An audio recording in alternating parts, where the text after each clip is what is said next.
Que el Señor esté con ustedes. Y con tu espíritu. Les proclamo el Evangelio de Jesucristo, escrito según San Juan. Gloria a ti, Señor.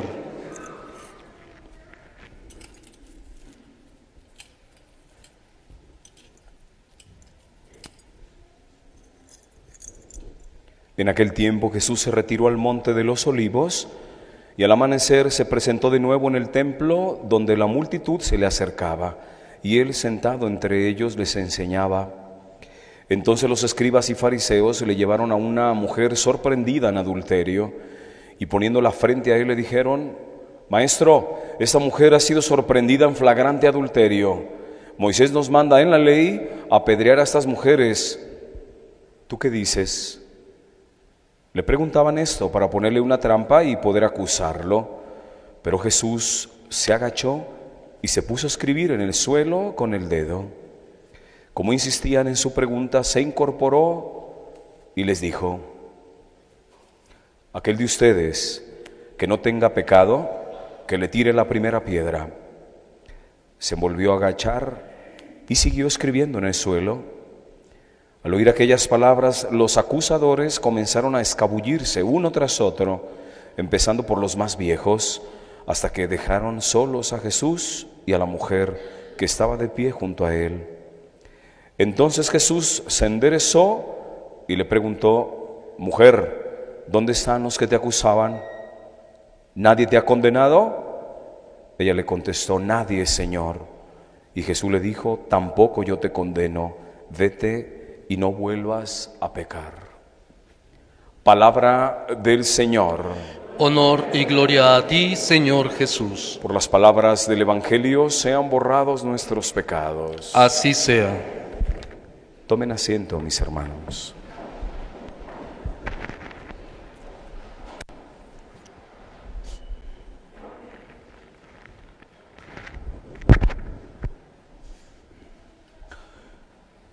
Hemos escuchado un evangelio, mis queridos hermanos, que nos pone en la mesa de la reflexión un tema que es sumamente importante, de los más importantes para la vida del creyente.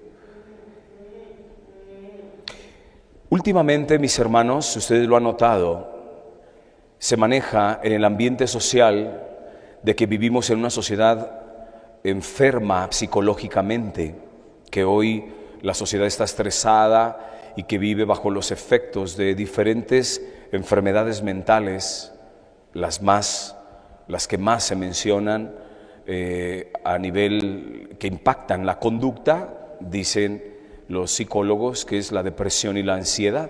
Entonces es un ambiente generalizado donde mentalizan que la sociedad hoy, el hombre vive enferma mentalmente. Es una sociedad enferma mentalmente que se proyecta a nivel de conducta en los trabajos, en las escuelas y demás.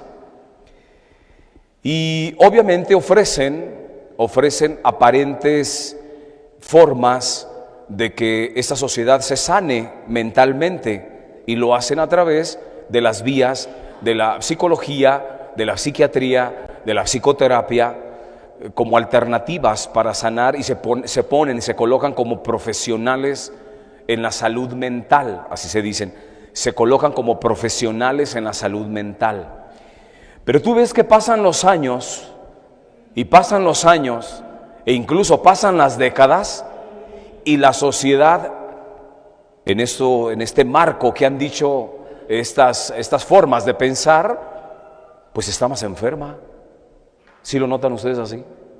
O sea, desde cuando anunciaron que es una sociedad que está enferma mentalmente, porque hay estos problemas de depresión y de ansiedad, y se colocaron los psiquiatras y los psicólogos para resolver ese asunto, entonces, ¿cómo nos explicas que la sociedad se enferma y se sigue enfermando y cada vez es todavía más radical en estas supuestas enfermedades?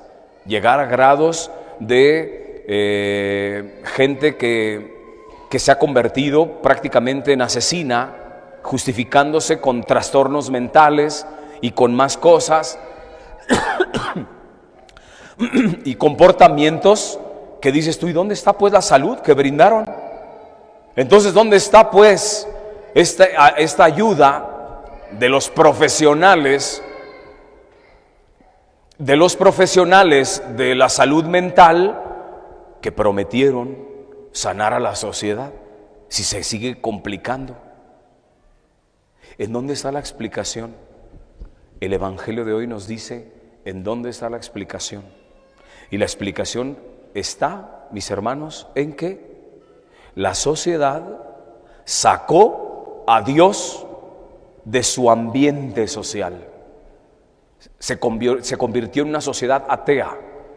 Esto desde la Revolución Francesa del siglo XVIII, a finales del siglo XVIII, que se da la Revolución Francesa.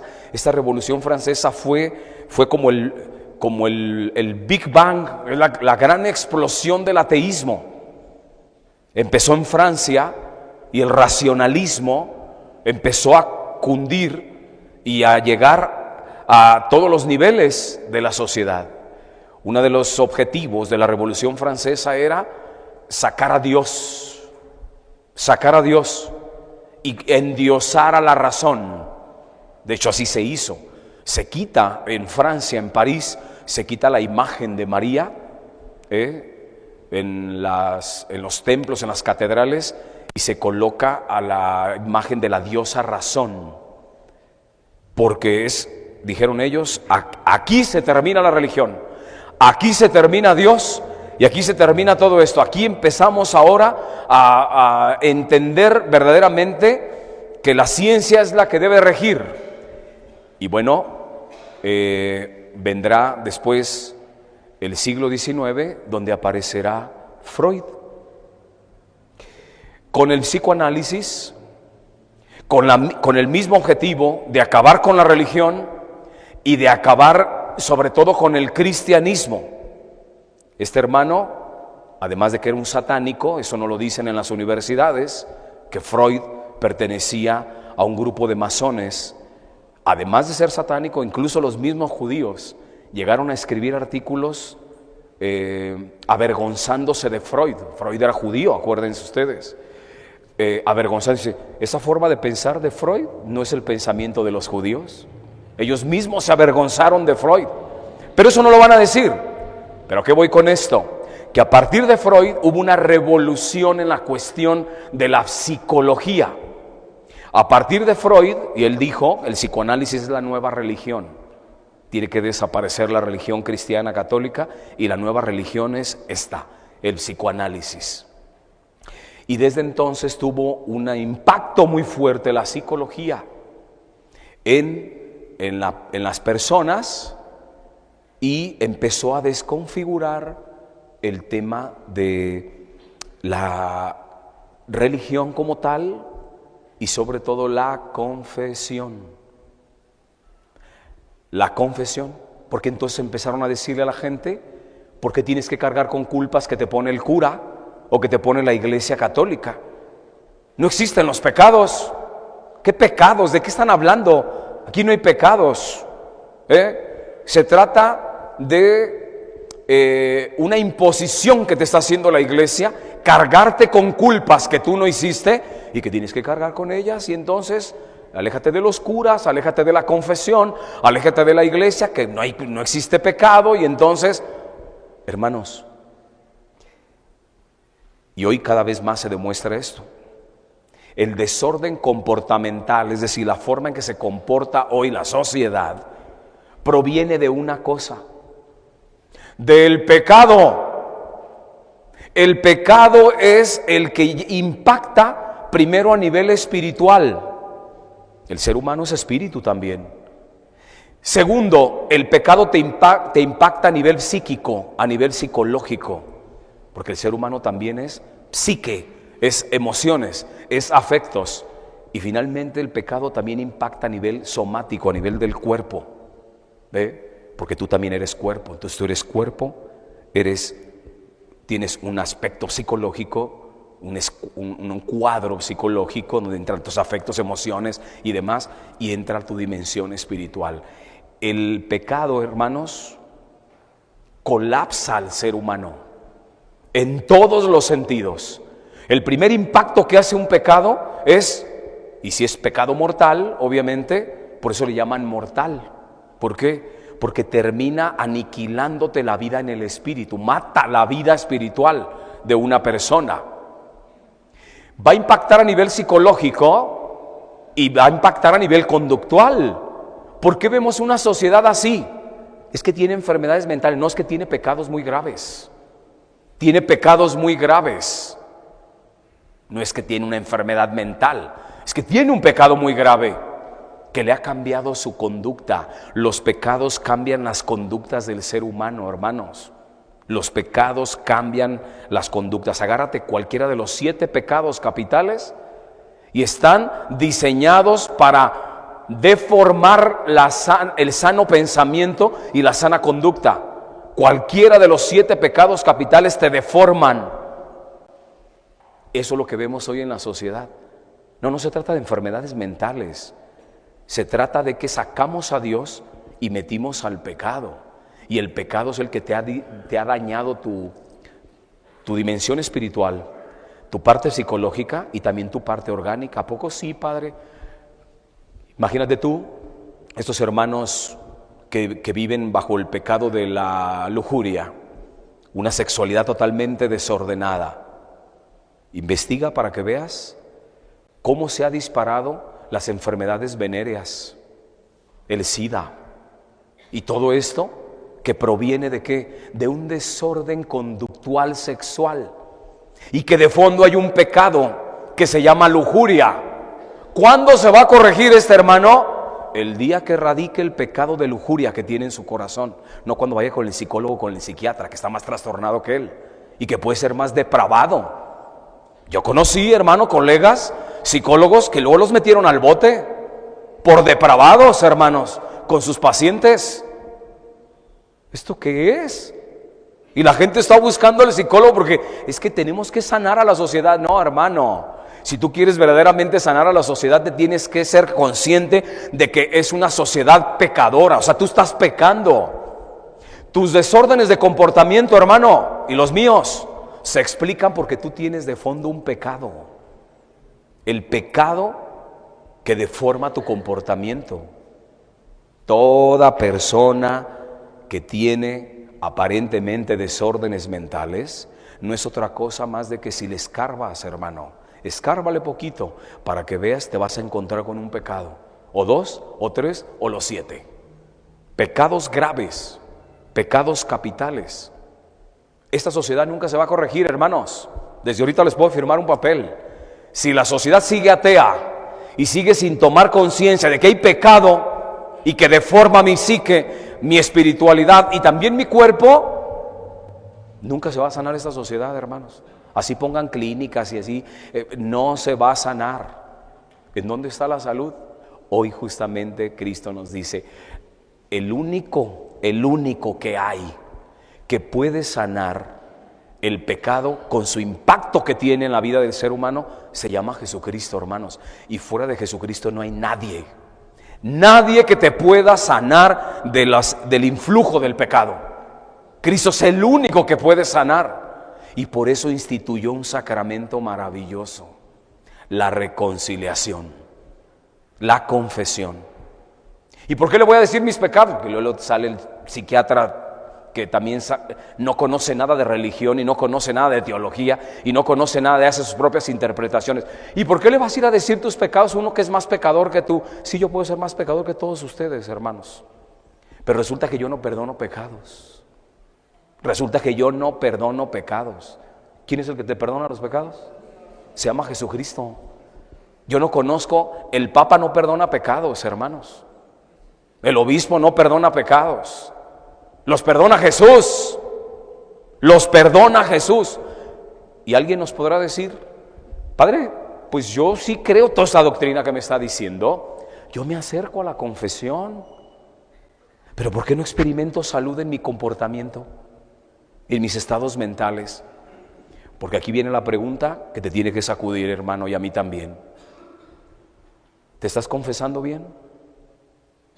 ¿Realmente te estás confesando bien? ¿Haces buenas confesiones? Porque Cristo no falla, hermanos. O sea, si alguien está diciendo, no, aquí falla Jesucristo, aquí no es cierto que sana, porque no, el problema no está de allá para acá, Cristo te ofrece la salud y ha regenerado a muchísima gente en la historia. ¿Por qué yo no me sano, Padre? Porque pregúntate cómo te estás confesando y qué entiendes por pecado. ¿Qué entiendes por pecado y qué entiendes por gracia que desciende a través del sacramento de la reconciliación? Yo les decía en las otras misas, yo te puedo firmar un papel, y se los digo también a ustedes aquí, te puedo firmar un papel que si sales ahorita de la misa y haces una encuesta, te agarras a 10 católicos, primero le dices, hermano, ¿tú eres católico? Sí. ¿Me permites una pregunta? Sí. ¿Me puedes decir los 5 pasos para una buena confesión? Y les aseguro que posiblemente uno te las diga o medio las diga, pero 9 no van a saber ni qué les estás preguntando. La pregunta es, ¿tú sabes el proceso de la confesión? ¿Conoces realmente los pasos de una buena confesión? Ahí está la explicación de por qué muchas veces, Padre, yo no me sano en mi conducta y en mis sistemas de pensamiento. ¿Por qué no me sano? Porque te estás confesando bien. O sea, ¿realmente sigues los pasos de la confesión? Mi examen de conciencia, dolor de los pecados, propósito de enmienda, confieso con un sacerdote y cumplo la penitencia. ¿Cuántas gentes ven pasar al Padre y van y se confiesan? ¿Y hiciste tu examen de conciencia? No, pero ya vi que pasó el Padre y entonces me voy a...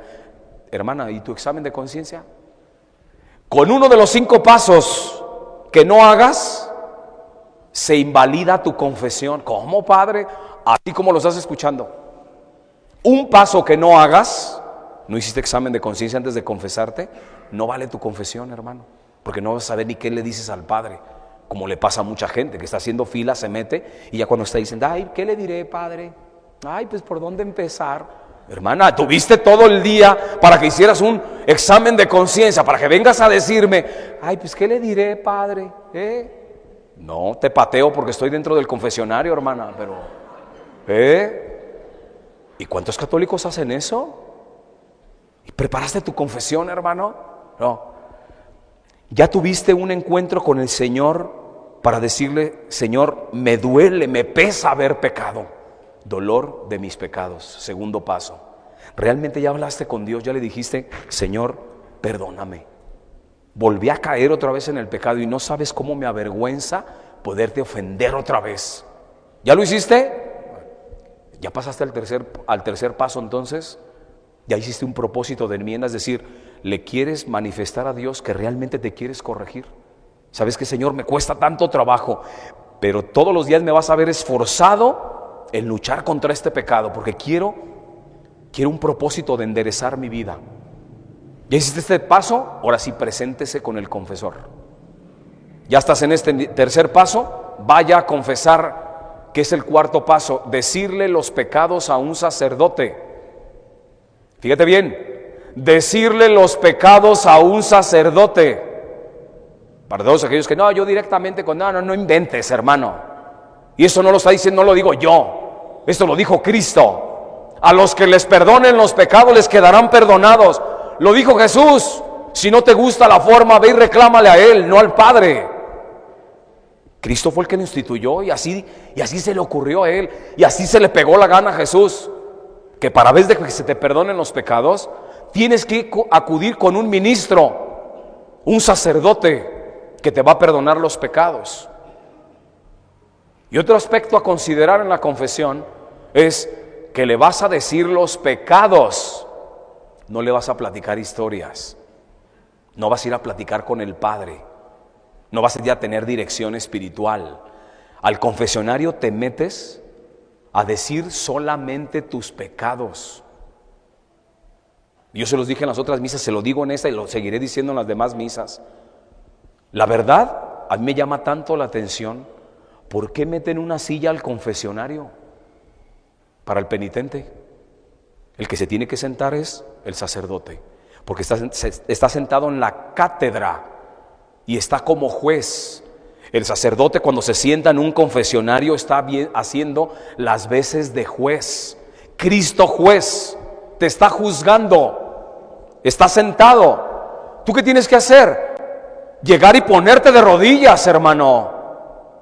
Te metes con tu sillita a platicar ahí con el padre Felipe, con el padre Alfredo. No vengas a platicar conmigo en el confesionario, hermano. Ten sentido común. Están viendo la fila y te sientas en una sillita a platicar con el padre. ¿Cómo vamos, padre? Oye, no estés cometiendo un pecado allá dentro del confesionario, fregándole el tiempo a los que están detrás de ti. Pero yo lo veo eso, yo no lo había visto en ningún templo, que se metan con su sillita y se sientan y casi sacan ahí la botana. Vamos platicando, padre, vamos pasándola bien. Hermano, no pierdas la noción, no pierdas la noción. Tú tienes que llegar. ¿Cuánto te puede tomar el decirle los pecados a un sacerdote? En 45 segundos tú le puedes decir tus pecados. 45 segundos. Yo tuve malos pensamientos con consentimientos, hablé mal de unos hermanos, no hice mi trabajo como lo tenía que hacer, fui muy imprudente en esto, robé esto y lo otro. ¿Cuánto te lleva? ¿Cuántos segundos te llevan decir eso? Pero si te pones a platicar la historia de tus pecados, no, hermano, el Padre no está para escucharte tus historias, está para escuchar tus pecados. Por eso el cuarto paso te dice decirle los pecados a un sacerdote, los pecados. ¿Quieres asesoría espiritual? Ve y busca al Padre en otra ocasión. Busca al Padre en otra ocasión. Ese es el lugar donde el Señor sana la psique y la espiritualidad de una persona.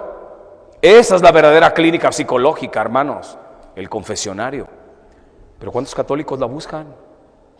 Prefiere gastar dinero con el psicólogo.